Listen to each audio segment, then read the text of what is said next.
If I had known that was going to be read out, I would have made it shorter. When I sit down, I think that means that this is really beginning, but I'll stand for a little bit now. This is a spread from an experimental book project of mine. On the left are photographs of the United Nations General Assembly Hall. In the upper photo, the main seating area is reflected in the windows of the simultaneous interpretation booths that line the walls. Simultaneous interpretation is the process of real-time oral interpretation wherein a speaker's uninterrupted speech is simultaneously translated into another language. This means that a simultaneous interpreter usually begins speaking before they know the conclusion of the sentence they are translating. In my ongoing PhD research, I often emulate the improvisational nature of this practice by starting sentences before I know how they will finish. So my proposal for this conference is an example of such a sentence. It starts with the proposition that the production of a digital font based on a historical mechanical lettering system might constitute a form of translation, and that examining such a reproduction through the lens of literary translation might be theoretically or practically useful to the field of graphic design. And this presentation will attempt to finish that sentence. But first, a disclaimer. The font that I'm using throughout the presentation is a draft version of the one I just mentioned, and it's very much a work in progress. Most of the individual characters are in pretty good shape, but the spacing between them needs quite a bit of work still. And the same can be said of this presentation. It's a collection of ideas, most of which have clear logic or definitive form when you look at them individually, but the relationships between them might need a bit of kerning. So, translation is often invoked as both a method and an outcome of graphic design practices.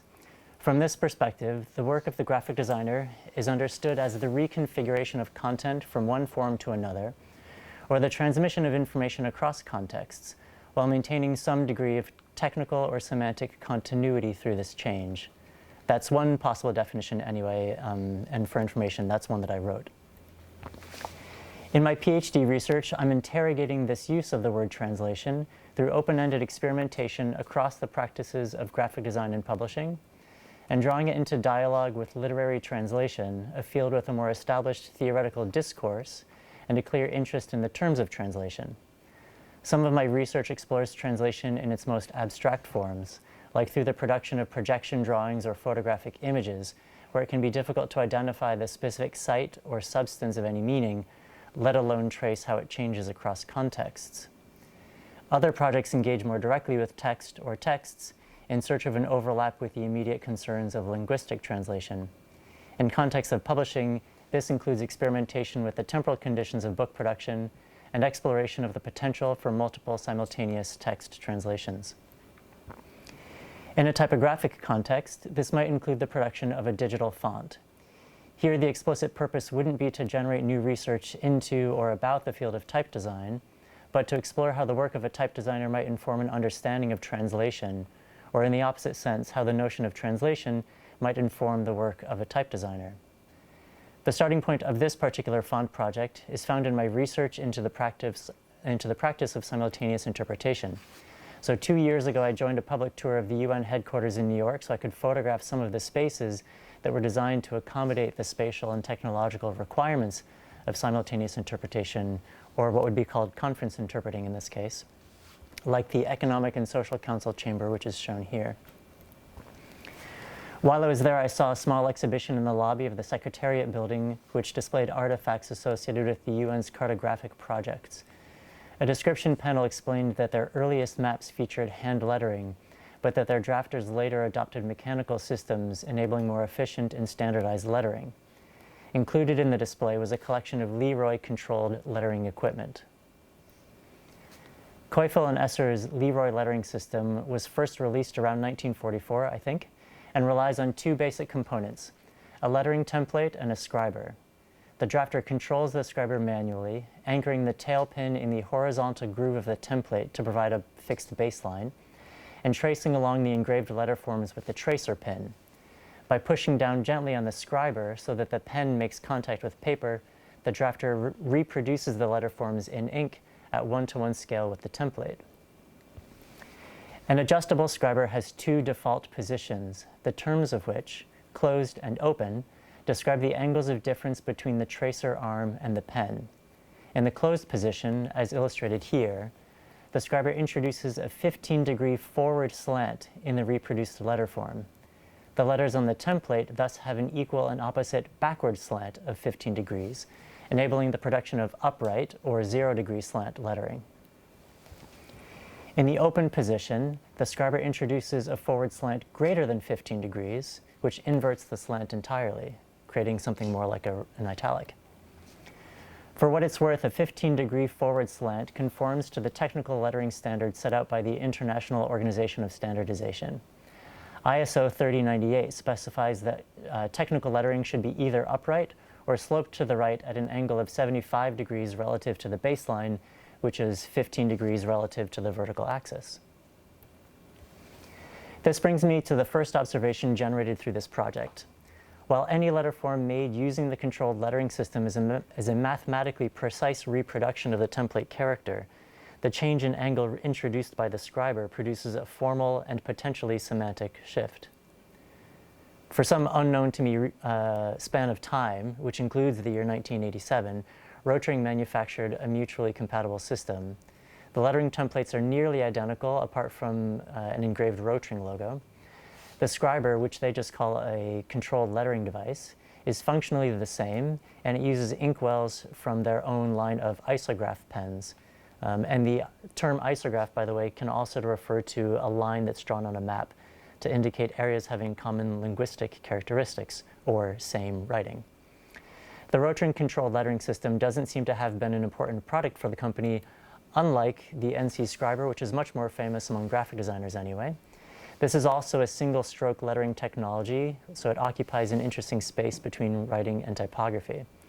Single-line lettering, or monoline, single-stroke, etc., is obviously still useful in manufacturing and fabrication contexts, but it's also been a scaffold for some of the most interesting technological interventions in typography, like Donald Knuth's Metafont, Dexter Sinister's Response, Meta, the difference between the two font, and Jörg Lenny's Hector and Victor projects.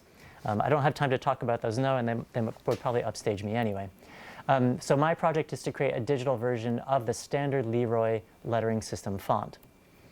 The Leroy system wasn't limited to just one font, though.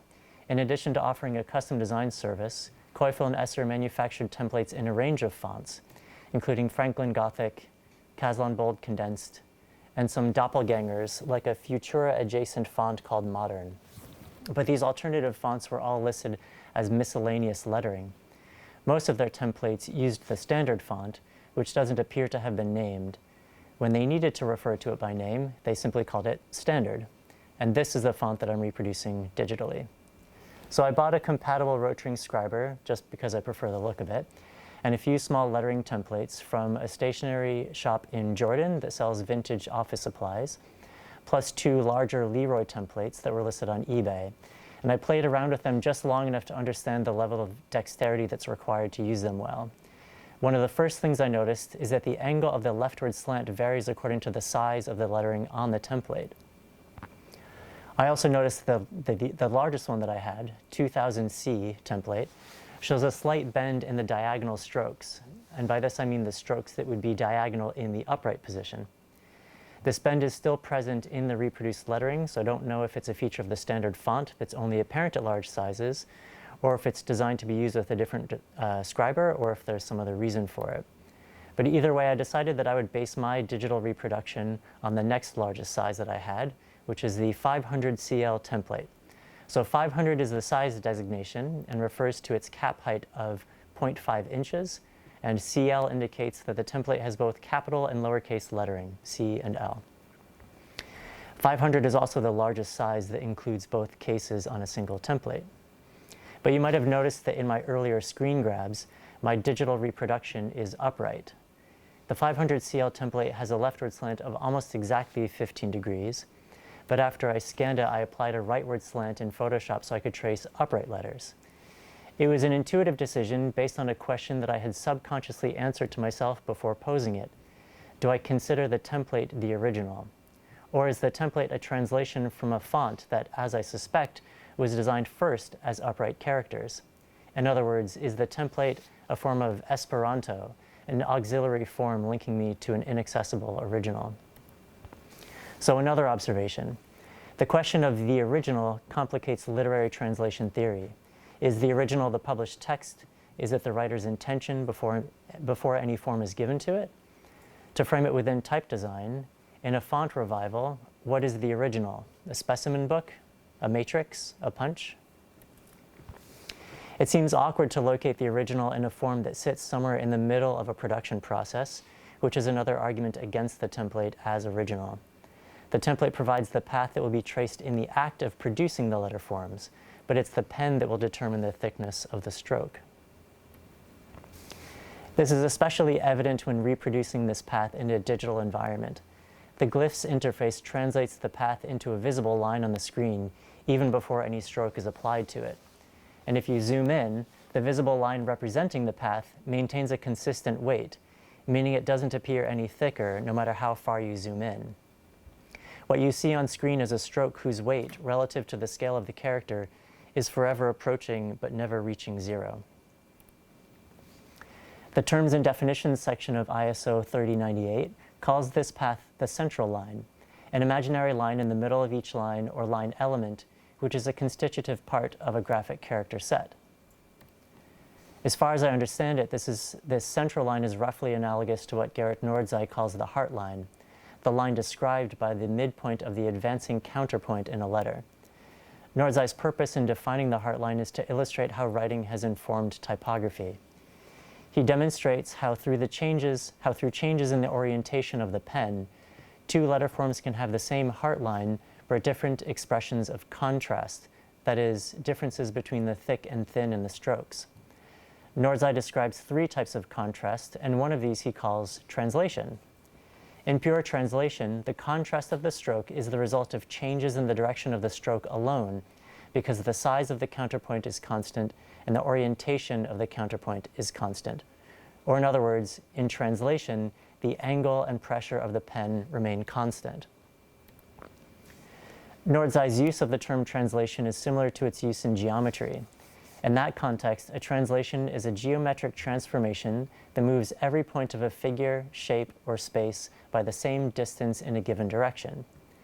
Both definitions share the idea of a fixed orientation, a movement from one place to another without any linear distortion. Compare this with another type of translation.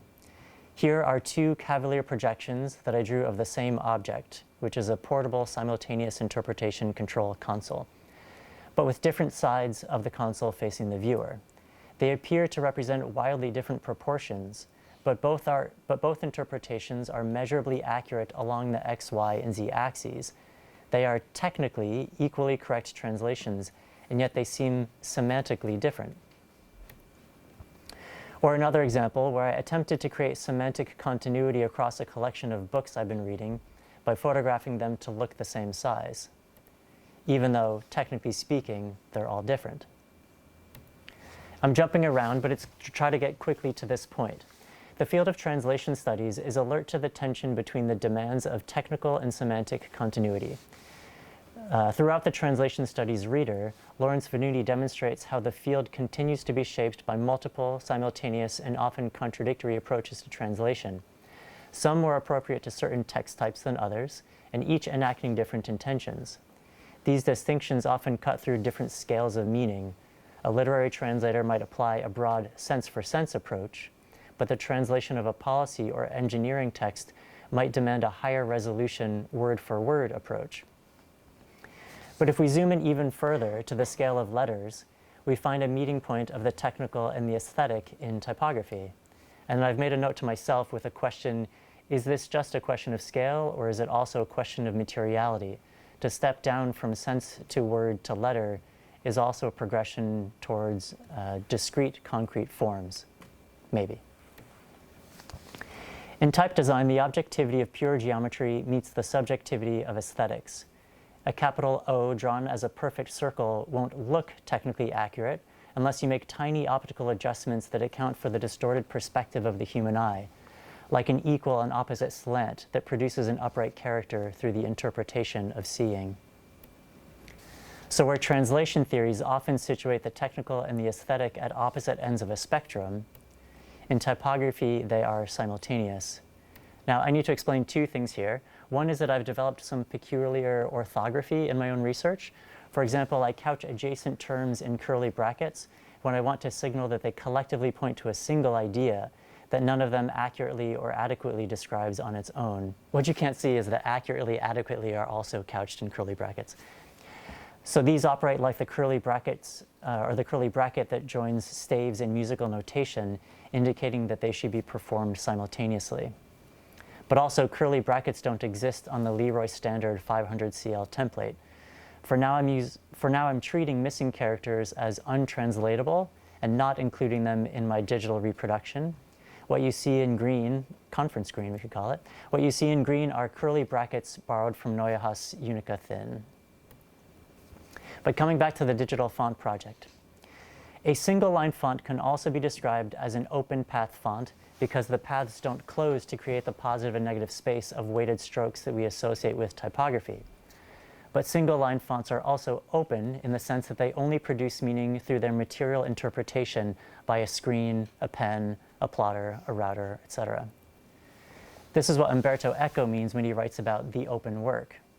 While the technical or material form of an open work might be clear and definitive, its semantic form is polymorphous. It produces an infinite multiplication of possibilities through its interpretation. Eco uses the language of quantum physics to illustrate how the open work exists in states of indeterminacy and probability, located only through its observation in a specific moment. Eco alternatively describes the open work as a work in movement. So maybe we should think of the central line of a letter form as a vector, not a vector as in a mathematically defined closed shape, but a line with direction and magnitude. The purpose of my digital translation, then, wouldn't be to reproduce the fixed state of the imagined but formless upright original font, nor that of the 15-degree leftward slanted lettering of the 500 CL template, but to reproduce the infinite multiplication of possible directions and magnitudes. And that's a too-wordy way of saying that my digital translation in progress will have to be a variable, will have a variable slant and be a variable font. In fact, one of the Leroy scribers, the one shown on the right, actually provided variable control of both height and slant. It enabled by mechanical means an exponential increase in formal and semantic possibility within the lettering system. Thanks to some quick coaching from a new friend named Ali Kadir, I've introduced the variable slant to the first few letters of my font. The stroke weight for now is proportionally equivalent to how it appears on the 500 CL template, though my plan is to make that variable as well. But there are some immediate technical challenges to resolve first. Up until the point of making the font variable, all of the letters were single line characters with an adjustable stroke added to the paths. But because glyphs can't create a variable font from single line characters, I needed to expand the stroke outlines. Unfortunately, when you apply a leftward slant to a closed shape, you get a relative distortion of the stroke weights. Of course, this doesn't happen with the Leroy system. The slant introduced by the scriber has no impact on the width of the pen nib.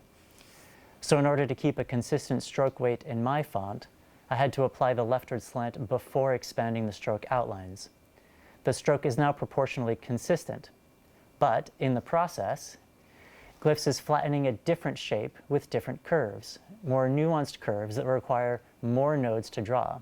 And this matters because in order to create a smooth interpolation between the upright character and its slanted equivalent, glyphs needs to relate the two shapes node for node. So this can be resolved by removing the additional nodes and adjusting the curves to best accommodate the new shape.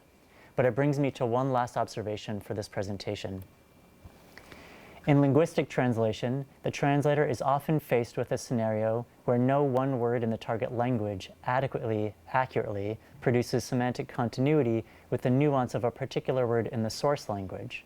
In other words, translation always entails a multiplication. And that's all I've got.